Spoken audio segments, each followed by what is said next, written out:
Китеп өмүр булагы, билим өнөр чырагы деп байыртадан бабаларыбыз китепти баалап бактап келет эмеспи? Анын сыңарында китеп бул жан дүйнөнүн күзгүсү. Ал эми биздин бүгүнкү каармандарыбыз китепкана окуп чектелбестен өзгөлөрдү китеп үндөөгө чакырган Ал Турсун китеп дүкөнүн ачкан студенттер.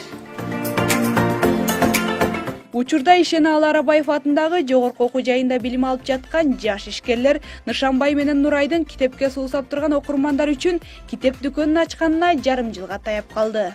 Биринчи бул жерде биздин бир агай иштечү Нурбек Калгулов дегенчи. Ал бул жерде иштетип, анан кийин атайын студенттер менен долбоорлор менен иштечү да. Биз ошол жерде долбоорлорунда чогуу иштечү болчук. Андан кийин агай айтып калды: "Мен бул китеп жаатынан кетип атам, балдар. Эгер силер каршы болбосоңор, бул жерде алып калгыла, мен силерге өткүзүп берейин" деди да. Эми силер менен окуучум катары алып оңой эле таштап кетем дегендей айтты да, даяр эле иштечи. Анан ошонун негизинде биз алып калдык бул жерде. Чындыгында андай эмес, жаштар аябай китепти көп окушат. Биринчи тарыхый романдарды окушат, андан кийин дүйнөлүк мындай тренерлер деп коебуз го. Бизнес боюнча, психология боюнча ошолордун китептерин аябай жакшы окушат.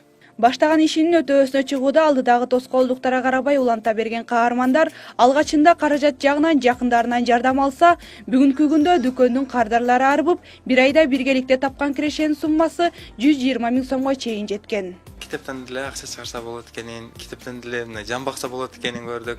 Анан кийин ошентип үйдөгүлөргө айттык, бизге бир аз акча берип тургула, биз ушуну иштетип алалы, кайра силерге чыгарып беребиз. Анан үйдөгүлөр менен келишим түрүндө акча алганбыз, Кудай буйрса акчабыздан кутулдук. Кирешебиз же болбосо күндөгү акча түзгеле болот, бир 50 000ге чейин, 25 000 ушундай. Эми бир айлык кирешебиз, баягыда бир эсептеп көрдүк, 120 000 болуп турду, өзүбүз аябай сүйүндүк. Бир гана китеп дүкөнүндө кардарларды күтүп олтура бербестен калктын баардык катмарын китеп окууга чакырып, эл арасында да китеп жарманкесин өткөрүшүп келишет. Мисалы үчүн бизде китеп бербени деген долбоор бар. Бул долбоор негизинде бизде 20дан ашык кыз иштейт. Кыздардын максаты китепке убакыты жокторго, китепке өздөрү келе албагандарга жеткирип берүү да. Университеттин өздөрүнө барышат, китеп жарманкелерин уюштурушат, көчөлөргө көтөрүп сатышат.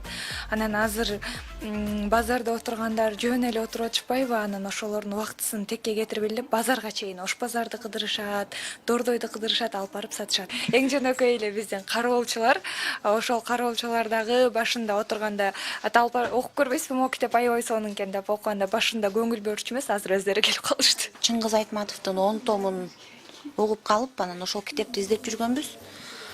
Издеп жүрсөк, бул жерде бар экен, көрөнгө бокс деп Инстаграмдан таап алдым. Жакшы, буюрса издеген китебимди таптым, 10 томун азыр алган жатам. Бул жерде ойлогон эмесмин жаштар иштетип атат деп. Буюрса жаштар, студенттер иштетип атыптыр. Иштерине ийгилик каалайм. Сураган нерселердин баардыгын таап бергенге өлгө түзгөндүгү, андан кийинки дайым бул жака магазинге келип тургандын себебинин бири бул мен издеген жан дүйнөм суусап турган баардык бир чыгармаларды же болбосо айрым бир китептерди дал ушул жерден таба алам.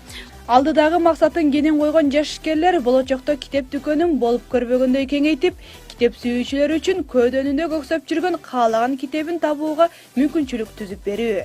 Ал эми азыркы интернет жана технологиянын өнүккөн заманында жаштарыбыздын ушинтип китепке болгон сый урматынын артышы жакшы нышандардын бири десек жаңылышпаспыз.